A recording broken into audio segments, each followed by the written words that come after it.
Local 4 News begins right now with a breaking news alert.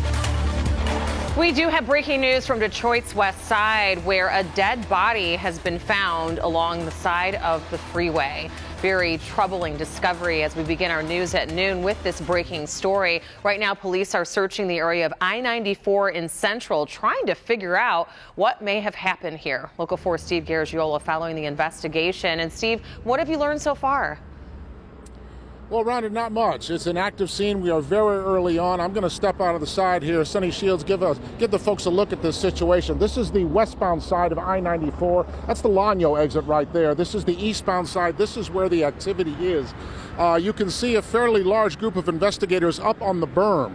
The body found along the freeway here, I-94, at Lanyo and Central. The body up the embankment, up in the brush. So what the investigators have told me so far, I was speaking with the commander of the 4th Precinct, this is not a traffic accident, nobody running across the freeway or changing a tire.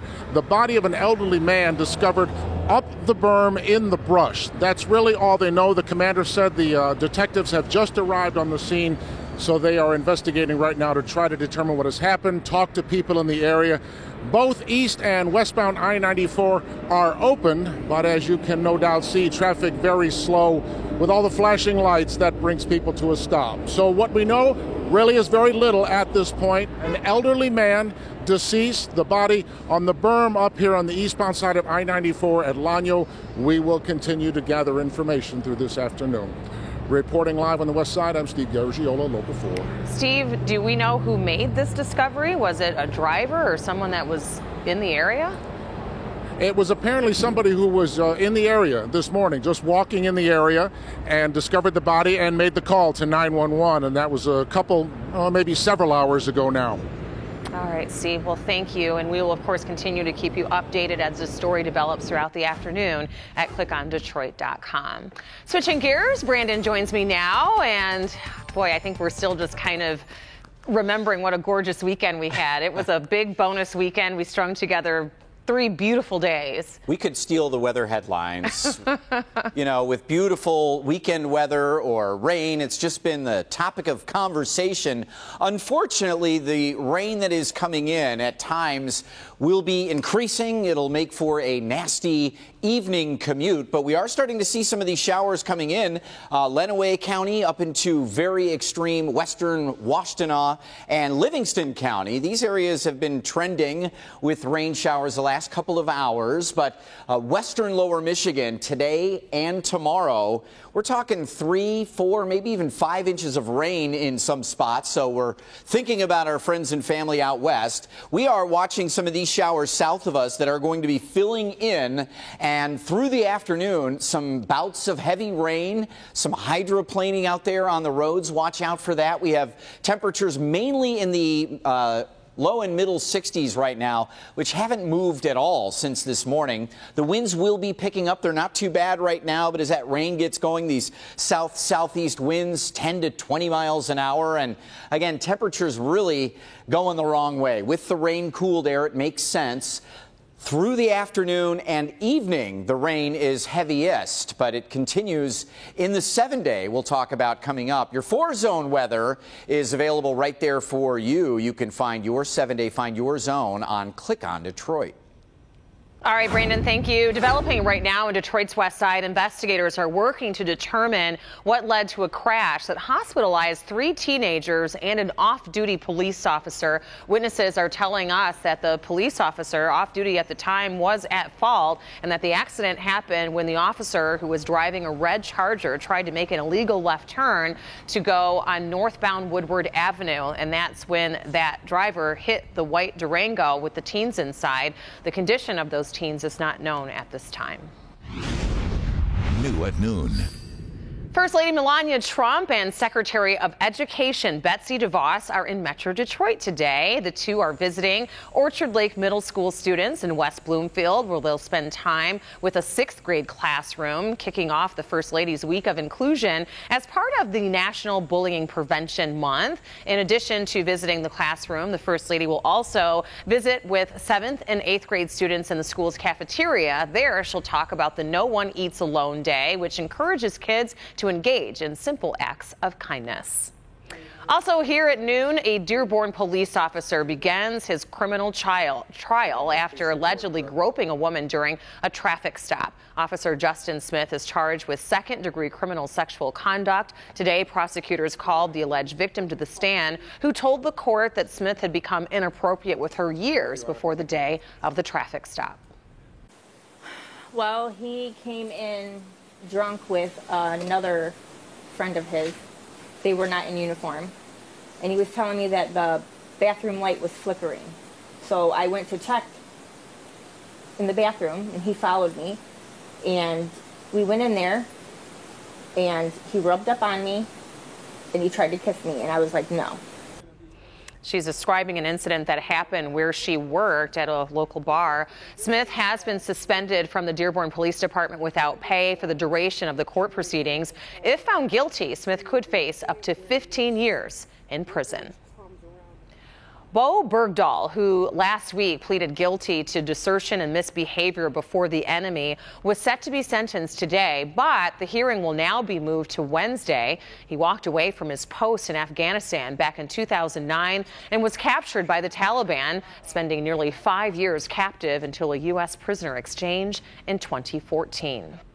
Over in Pontiac, police have released surveillance photos of a vehicle believed to be involved with a deadly hit-and-run crash in hopes that someone might recognize it. The crash happened late Saturday night, right near the intersection of University Drive and Melrose Street there in Pontiac. Police are telling us that that was a 29-year-old man that was crossing the street when the Chevrolet pickup truck, pictured here, struck that man and took off. The pickup reported to have a broken passenger side taillight.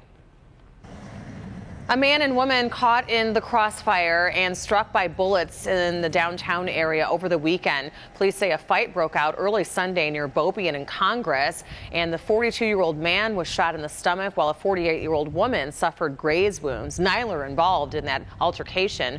Both victims were just innocent bystanders. They have now been released from the hospital. Investigators are now looking at surveillance video in the area in hopes of tracking down the gunman.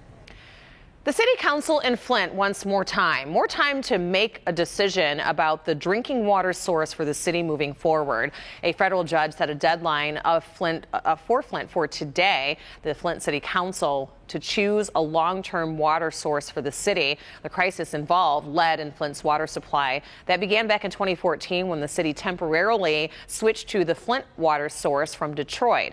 Flint City Council is asking the judge for more time to analyze options before making a decision. The man charged in a September high-speed chase leading to an intense freeway takedown has entered a guilty plea on all charges, including fleeing and resisting arrest. Police say that they were chasing 22-year-old Duran Deshawn Sherrard because they suspected that he was involved in a deadly shooting. This morning, no charges have been filed in connection with that shooting. Sherrard is due back in court for sentencing on November 3rd.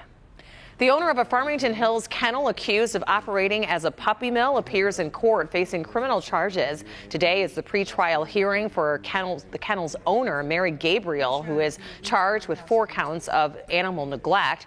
You can keep it right here with Local 4 and click on Detroit. We'll have the very latest as that case continues. Meanwhile, a Help Me Hank recall alert. Meijer recalling its packaged vegetables in 6 different states, including Michigan, because of possible listeria contamination. The recall affects 35 Meijer brand products packaged in plastic or foam containers. Items sold between September 27th and October 20th could be contaminated. Meijer says that no illnesses have been reported, but if you did buy any of the impacted products, you should either throw them away or return them to any Meijer store for a refund. We do have the complete list of all of the recalled items on clickondetroit.com. Well, bad news if you have to pump some gas today. Gas prices are up again, 6 cents this time around. AAA of Michigan reports the average statewide price per gallon is $2.59 compared to $2.53 last week, and that's nearly 50 cents more than this time last year. Governor Snyder and Ontario Premier Kathleen Wynne toured downtown Detroit and made a stop at the Shinola store on Sunday. While there, we asked the governor about the possibility of Amazon bringing its new headquarters to Detroit. Wynne said that the Amazon bid exemplifies her commitment to working with Governor Snyder to benefit both Windsor and Detroit. That decision expected to be made sometime next year. So we are still waiting to see if we'll be one of the finalists or maybe even the winner. Still ahead, an unexpected delivery. A couple receives their order from Amazon with an illegal 65-pound surprise inside. We'll tell you what's in that box. Declassified, why previously secret documents from the JFK assassination could be released to the public this week. We'll be right back. Hi. Welcome back, everybody. We may soon have new information about the 1963 assassination of then-President John F. Kennedy, as President Trump announces that he will make classified documents public. Back in 1992, Congress ordered that secret Kennedy investigation files be revealed within 25 years after the Oliver Stone movie JFK turned up public pressure around conspiracy theories. The documents are expected to be released by Thursday. And today, the president is urging House members to adopt the Senate's budget proposal and allow through on tax reform this week. The president is said to have told lawmakers that midterm elections will be, quote, really bad if they don't. One Democratic senator says that he is encouraged after a recent meeting with the president. He likes the idea of a real working family tax relief act. Again, if he chooses that path, Democrats will work with him. Other Democrats are concerned the GOP tax plan gives too much benefits to the wealthiest tax bracket. The only Detroit mayoral debate between Mike Duggan and Coleman Young II is just 2 days away. Our own Devin Scillian will moderate the debate right here in the Local 4 studio. And if you have any questions that you would like Devin to ask, you can submit those questions on our webpage at clickondetroit.com. And of course, don't forget to watch the debate on Wednesday night right here on Local 4. It gets underway at 8 p.m. Still ahead here on your Monday, boy, a deadly superstorm, nearly a half a dozen dead and thousands still in danger after a monster typhoon strikes Japan. Brandon? Well, back here at home, it is rain that will be flooding out parts of the western lower Michigan while we're awaiting rain, cold, wind, the trifecta for several days. Next. Don't wait and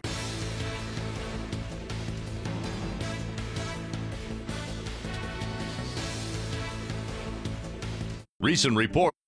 Welcome back, everybody. Typhoon Lan tearing across Japan overnight. So far, it has contributed to the deaths of at least 5 people. The typhoon-packed intense winds brought massive flooding to that region of Japan, making landfall with sustained winds near 100 miles an hour. Boy, have we seen extreme weather across the world. Back here in the United States, several other intense storm systems overnight. You are looking at video from Mississippi, Louisiana, Alabama, and Oregon. So covering from west to south, widespread power outages reported in those areas. But unfortunately, no deaths have been reported. Here at home, we are getting some rain of our own today, Brandon, but not after having a glorious weekend. It was unbelievable. And so we're back to work, back to school. We're okay with this. It's inevitable. A lot of that weather we saw over the central United States is working its way in here. No watches, no warnings, no problems here. But anybody driving or heading west will run into problems. Flood watches across central lower Michigan and certain rivers, the Muskegon, the Portage, and Rogue rivers in these counties shaded in green, extreme western lower Michigan. Flood warnings there until further notice. So the lion's share of the wet weather is west of us, but it is starting to fill in here, sort of an ominous look of your Detroit skyline. 65 degrees right now, and probably as good as it gets as far as temperatures. Obviously, those numbers will fall off as the rain starts falling, as we have seen over in Livingston, parts of Washtenaw and Lenawee counties. Up into Genesee, we're seeing showers there as well. We do have the concern for some perhaps flooding in the Saginaw Valley, maybe parts of extreme northern Livingston County into Genesee County. We'll have to watch that. And Local 4 storm pin from the weekend. This is a gorgeous one of the many beautiful sunsets we saw over the weekend from Buck 1127 in Madison Heights. Beautiful sky. near the Home Depot in Madison Heights, and you can see just a beautiful shot there. We encourage everybody to get the Local 4 Storm Pins app. It's free, and you search WDIV. I'd love to see some of your rain gauges filling up through this afternoon and evening. Share your storm pins. Middle upper 60s, but again, falling temperatures as that rain starts to increase, mainly between 1 and 8 p.m., even though some of those showers are already going on right now. Overnight tonight, we'll see some showers coming and going, lows dropping to around 51 degrees, and we will start to feel the cool air moving in tomorrow. Wednesday especially may not get out of the 40s. Showing you the rain down south. Out west, it is all, again, trying to sort of fill in, riding right along the stationary front. And I believe the heaviest rain again tomorrow will be across western lower as this stalled out system fills in here through our afternoon and evening. The drive home is going to be real messy and slow. But tomorrow, again, lion's share of the showers west of us, but we'll see some afternoon showers in 50s with those breezes. Colder Wednesday, but a little drier, Rhonda, with dry weather Thursday, Friday. All right, Brandon, thank you. Halloween is 8 days away, and experts have put together a guide on how to make sure that you have a healthy Halloween. The first tip, get bite-sized or individually wrapped candies. That way you can't mindlessly eat piece after piece. You really have to go through the effort of opening up each one to make you feel a little more guilty. Along the same idea, store the candy either up high or down low so it's not the first thing that you see when you open up your cupboard, or worse yet, right on your counter. And as far as healthy candies, number 1 goes to Trolli Sour Bright Crawlers. Second place, the Reese's Peanut Butter Cups. And third is Charms Blow Pops, believe it or not. The least healthy option, candy corn, with 140 grams of sugar per serving. And that's probably only about 6 of those little things. Still ahead, a Florida couple receives the wrong package from Amazon. What was inside the box that now has police getting involved? Classified documents unsealed, and only the defenders have them. What the FBI found out in its investigation into the death of David Stojewski inside the Macomb County Jail. Deputies told the FBI they begged the medical staff to help Stojewski, but they got the impression the medical staff thought he was faking. Will the findings finally bring justice to the family? There must be change, and there must be justice for everyone. Has it brought change at the Macomb County Jail, where in-custody deaths are still sky high? A Florida couple gets a big old shock opening up a package in the mail. What they found was 65 pounds of marijuana. Really? The couple preferred to remain anonymous, reportedly ordered some 72-gallon storage container to prepare for a big move. But when they received their order from Amazon this weekend, they noticed there was a smell and something looked different. They were extremely heavy, more heavy than you would think just from ordering 4 empty bins. When the first officer got there, she was actually in disbelief. The couple called police, who have launched an investigation, but right now no arrests have been made. Amazon is reportedly closely cooperating with authorities, so that's pretty crazy. Well, this happened to me yesterday. I got the wrong package. You got marijuana delivered to your house? Well, no.